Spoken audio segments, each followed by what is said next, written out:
اعوذ باللہ من الشیطان الرجیم بسم اللہ الرحمن الرحیم. ڈیئر ویورز، السلام علیکم ورحمۃ اللہ وبرکاتہ.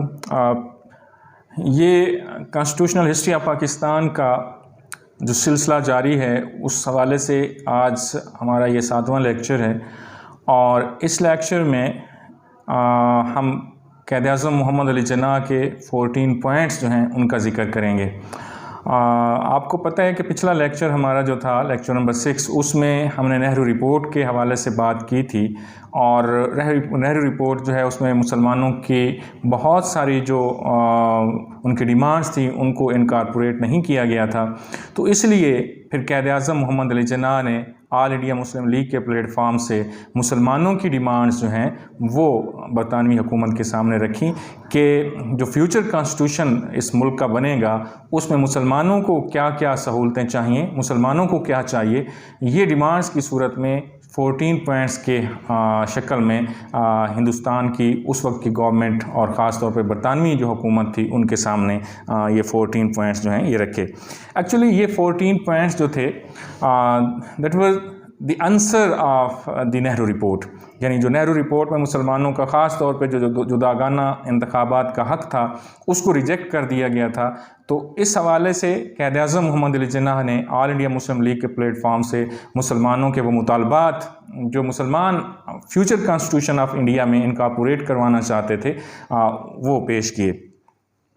March 1929 Muslim League held its meeting in Delhi میں مارچ 1929 میں مسلم لیگ کا جو اینول سیشن ہے that was called in Delhi. It was that forum from Jinnah presented his famous 14 points. Quaid Azam محمد علی جناح نے اس مسلم لیگ کے سالانہ اجلاس سے اپنے 14 پوائنٹس جو ایکچولی ڈیمانڈز تھیں ہندوستان کے مسلمانوں کی فیوچر کانسٹیٹیوشن میں انکارپوریشن کے لیے یہ پیش کی. It was the response of Nehru report. اب یہ 14 پوائنٹس کیا ہیں؟ قائد اعظم محمد علی جناح نے کیا کیا مطالبات رکھے برطانوی حکومت کے سامنے ہندوستان کے مسلمانوں کے حوالے سے؟ تو اس کو ہم 1 by 1 آگے لے کے بڑھیں گے. چونکہ ان کا تعلق یہ 14 پوائنٹس آپ کے ذہن میں شاید یہ بات آ رہی ہو کہ یہ 14 پوائنٹس کا تعلق کانسٹیٹیوشن کے ساتھ تو نہیں بنتا، ایبسولوٹلی کانسٹیٹیوشن کے ساتھ بنتا ہے. کیونکہ اس وقت جو بحث چل رہی تھی نہرو رپورٹ کیا تھی؟ نہرو رپورٹ میں بھی کانسٹیٹیوشنل فریم ورک جو ہے وہ ڈسکس کیا گیا. اس میں چونکہ ہندوستان کے مسلمانوں کے مطالبات کو انکارپوریٹ نہیں کیا گیا، اس واسطے مسلمانوں نے اس کو ریجیکٹ کر دیا. لہٰذا مسلمانوں نے ان نکات کی صورت میں مسلمانوں کے جو مطالبات تھے ان کو برطانوی حکومت کے سامنے رکھا گیا کہ جو کانسٹیٹیوشن آپ نے بنانا ہے، جو فیوچر کانسٹیٹیوشن ہوگا اس میں مسلمانوں کی یہ ڈیمانڈز ہیں، یہ نکات جو ہیں مسلمانوں کے، ان کو بھی اس میں انکارپوریٹ کیا جائے تاکہ مسلمانوں کے مفادات کا تحفظ ہو سکے. تو سب سے پہلی بات قائد اعظم نے کہا، جو پہلا نقطہ تھا کہ future constitution must be made on the basis of federal principles. یعنی جو کانسٹیٹیوشن ہندوستان کا ابھی بنایا جائے گا، فیوچر کانسٹیٹیوشن جو ہوگا اس میں ہندوستان کو فیڈریشن ڈکلیئر کیا جائے، کیونکہ وہ سمجھتے تھے کہ ہندوستان کے مسائل کا حل ہی فیڈریشن یا فیڈرل سیٹ اپ میں ہے. دوسرا نقطہ، uniform autonomy should be granted to the provinces. تمام جو صوبے ہیں، چاہے وہ کوئی چھوٹا صوبہ ہے، چاہے وہ کوئی بڑا صوبہ ہے، چاہے کسی صوبے میں ہندو میجورٹی میں ہیں یا چاہے کسی صوبے میں مسلمان میجورٹی میں ہیں، سب صوبوں کو برابری کی بنیاد پہ خود مختاری دی جائے. یہ نہ ہو کہ کسی بڑے صوبے کو تو خود مختار بنا دیا جائے اور چھوٹے صوبہ جو ہے اس کو خود اختیاری جو ہے وہ نہ دی جائے، اٹانومی سے نہ دی جائے. تو یہ مطالبہ تھا مسلمانوں کا، خاص طور پہ چونکہ مسلمانوں کے جو صوبے ہیں آلموسٹ وہ ہندو اکثریتی صوبوں سے چھوٹے تھے سوائے بنگال کے.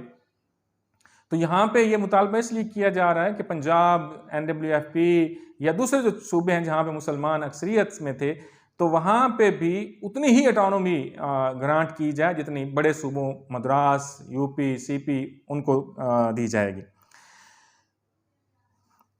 تیسری بات، سینٹرل لیجسلیچرز 1/3 مسلم ریپرزنٹیشن کی ڈیمانڈ کی گئی. یعنی جو مرکزی لیجسلیچر ہے اس میں مسلمانوں کی ریپرزنٹیشن 1/3 ہونی چاہیے، یعنی ہر 3 میں سے ایک ممبر مسلمان ہو، یعنی اگر 300 ممبرز ہیں مرکزی لیجسلیچر کے تو اس میں سے 100 مسلمان ہونے چاہیے۔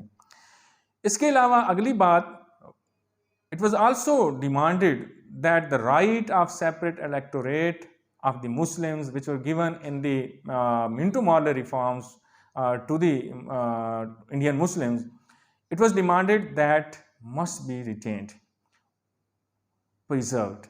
اس کو یہ جو رائٹ ہے مسلمانوں کا سیپریٹ الیکٹوریٹ کا، اس کو ہر صورت میں مسلمانوں کے پاس رہنا چاہیے۔ اس کو جیسے نہرو رپورٹ میں اس رائٹ کو جو ہے وہ ختم کرنے کی بات کی گئی اور نان کمیونل بیسس پہ انتخابات اور رائٹ آف ووٹ کی بات کی گئی، تو قائد اعظم کہہ رہے ہیں مسلمانوں کی ڈیمانڈ یہ ہے کہ نہیں، ہمارا جو رائٹ آف سیپریٹ الیکٹوریٹ ہے اس کو برقرار رکھا جائے۔ اگلی بات، no territorial readjustment in which the Muslim provinces would affected، کہ کسی بھی ایسے صوبے میں جہاں پہ مسلمان اکثریت میں، ان میں خاص طور پہ بنگال ہو گیا، پنجاب ہو گیا، NWFP ہو گیا، جہاں پہ مسلمان اکثریت میں ہیں، ان صوبوں میں ایسی کوئی ٹیریٹوریل ری ایڈجسٹمنٹ نہ کی جائے جس سے مسلمان اکثریت جو ہے وہ اقلیت میں بدل جائے۔ تو یہ ایک بڑی جینون ڈیمانڈ تھی۔ یہ پاسبل تھا کہ چونکہ برٹش گورنمنٹ کر سکتی تھی، جو گورنر جنرل ہندوستان کا تھا اس کے پاس یہ پاورز تھی 1919 کے ایکٹ کے تحت، وہ کر سکتا تھا، تو لہٰذا یہ ڈیمانڈ کی گئی کہ مسلمان میجورٹی جو پروونسز ہیں ان میں کوئی ایسی چینج نہ کی جائے کہ مسلمان جغرافیائی تبدیلی نہ کی جائے، کہ ٹیریٹوریل چینج نہ کی جائے کہ مسلمان اکثریتی صوبہ اقلیت میں بدل جائے۔ تو اس سے مسلمانوں کی جو وہ ڈیمانڈ تھی، وہ جو وارڈ تھی، وہ خطرے میں پڑنے والی تھی۔ تو اس لیے یہ ڈیمانڈ کی گئی کہ کوئی ایسی ٹیریٹوریل ری ایڈجسٹمنٹ نہ کی جائے جس میں مسلمان میجورٹی پروونسز جو ہیں وہ افیکٹ ہوں۔ اس کے بعد یہ ڈیمانڈ کی گئی کہ all Indian must be given full religious liberty. Hindustan کے تمام لوگ، ویدر دے آر مسلم اور نان مسلم، تمام کو مذہبی آزادی ہونی چاہیے۔ مذہبی آزادی کا مطلب یہ ہے کہ وہ اپنے مذہب کے مطابق اپنی عبادات کر سکیں، اپنی مرضی کا مذہب اڈاپٹ کر سکیں، اپنی مرضی کے مذہب کے مطابق تعلیمات جو ہیں وہ جاری رکھ سکیں، مذہبی انسٹیٹیوشن جو ہیں وہ بنا سکیں۔ تو یہ مذہبی جو آزادی ہے یہ ہندوستان کے ہر شہری کا حق ہے اور اس کو یہ ملنی چاہیے، ہر کمیونٹی کا حق ہے اور ان کو یہ دی جانی چاہیے۔ اس کے بعد اگلی بات انہوں نے کہی کہ 3/4 member of any community if oppose a bill it should not be passed۔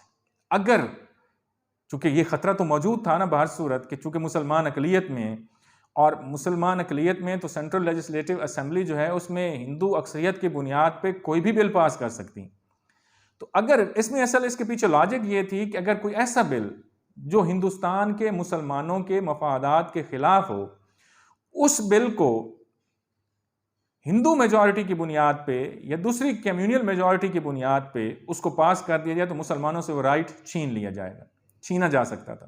تو لہٰذا اس ڈیمانڈ کا مطلب یہ ہے کہ اگر کوئی ایسا بل جو کسی بھی کمیونٹی، خصوصی طور پر مثال کے طور پر اگر مسلمانوں کے حوالے سے کوئی بل اسمبلی میں پیش کیا جا رہا ہے تو اس کو میجورٹی آف دی اسمبلی کے مطابق پاس نہ کیا جائے، بلکہ اس میں یہ بھی دیکھا جائے کہ اگر اس کمیونٹی کی سپوز اگر مسلمانوں کے حوالے سے وہ بل ہے اور اس اسمبلی میں 100 مسلمان ممبر بیٹھے ہیں، تو اگر وہ ان 100 میں سے 75 ممبرز جو ہیں وہ اس بل کی مخالفت کر دیں تو بے شک باقی سارے 400 ممبر جو میجورٹی ہے، ہندو ممبرز ہیں یا دوسری کمیونٹیز کے ممبرز ہیں، وہ اکثریت میں ہیں، لیکن اگر اس کمیونٹی جس کمیونٹی کے حوالے سے وہ بل ہے وہ اس کی مخالفت کر دے اور اس کے جو ہیں 75% ممبرز اس کی مخالفت کر دیں یا 3/4 ممبرز اس کی مخالفت کر دیں تو وہ بل پاس نہ کیا جائے۔ تو یہ ایک بڑی جینون ڈیمانڈ تھی، کیونکہ اکثریت کی بنیاد پہ مسلمان تو اکثریت میں نہیں تھے ہندوستان میں، اگر ٹوٹل جو اسمبلی کی سٹرینگتھ ہے اس پہ چھوڑ دیا جائے اور اسمبلی جو ہے اس کو اپنی اکثریت کی بنیاد پہ جو ایک یونیورسل لا ہے اس کی بنیاد پہ، ڈیموکریٹک لا ہے اس کی بنیاد پہ وہ اس کو پاس کرتی تو یقیناً مسلمانوں کے مفادات کا تحفظ پاسبل نہیں تھا۔ تو اس لیے یہ مطالبہ کیا گیا کہ اگر کوئی بل ایسا جو کسی بھی پارٹیکولر کمیونٹی کے حوالے سے اور اس کمیونٹی کے ممبر جو پریزنٹ ہیں وہاں پہ اسمبلی میں موجود ہیں، وہ اگر ان کا 3/4 جو ہے وہ اس کو اپوز کر دے تو وہ بل پاس نہیں ہونا چاہیے۔ اس کے علاوہ اگلی بات کہ Sindh should be separated from Bombay. اب جو ممبئی ہے، سندھ کو بمبئی سے علیحدہ کر کے ایک علیحدہ صوبہ بنایا جائے. سندھ جو ہے یہ 1935 میں آ کے 1935 کا جو انڈین ایکٹ ہے اس میں آ کے یہ صوبہ بنتا ہے. اس سے پہلے یہ صوبہ نہیں تھا. تو یہ بمبئی پریزیڈنسی کا حصہ تھا. تو یہ مطالبہ تھا چونکہ یہاں پہ مسلمان اکثریت میں تھے, اگر سندھ کو سیپریٹ کر دیا جاتا تو مسلمانوں کی اس علاقے میں جو سندھ پہ مشتمل ہے اس میں مسلمانوں کی حکومت بنتی. تو اس واسطے یہ ڈیمانڈ کی گئی کہ اس کو سندھ کو بمبئی سے علیحدہ کیا جائے. اسی طرح ایک اور صوبہ جو ہے بہار, وہ بھی وہاں پہ بھی مسلمان اکثریت میں تھے. تو یہ مطالبہ بھی کیا گیا کہ بہار کو اڑیسہ سے علیحدہ کر کے ایک نیا صوبہ بنایا جائے. تو یہ مطالبہ بھی قائد اعظم کے نکات میں سے ایک نقطہ یہ بھی تھا کہ جو بہار ہے اس کو اڑیسہ سے علیحدہ کر کے ایک سیپریٹ صوبہ بنا دیا جائے. اسی طرح سندھ کو بمبئی پریزیڈنسی سے علیحدہ کر کے ایک سیپریٹ صوبہ بنایا جائے, اور بہار کو جو ہے وہ اڑیسہ سے علیحدہ کر کے ایک سیپریٹ پروونس کی شکل دی جائے. Reforms should also be introduced in NWFP. یہ جو ہمارا صوبہ NWFP North Western Frontier Province, اس صوبے میں بھی دوسرے صوبوں کی طرح جو اصلاحات ہیں وہ نافذ کی جائیں. یہ چونکہ مسلم اکثریتی صوبہ تھا تو ہندوستان کے تمام جو دوسرے صوبے ہیں وہاں پہ جو پولیٹیکل ریفارمز نافذ کی جا رہی تھیں, یہ مطالبہ تھا کہ اس صوبہ جو چونکہ بیکورڈ تھا, بہت دور تھا نارتھ میں, یعنی آپ کہہ رہے ہیں کہ فرنٹیئر تھا ہندوستان کا, تو اس میں بھی کہا گیا کہ یہاں پہ بھی ریفارمز جو ہیں وہ دوسرے صوبوں کے برابر انہیں کی طرح کے ریفارمز یہاں پہ بھی انٹروڈیوس کروائی جائیں. Muslim should be given the share on population base in all the services of government.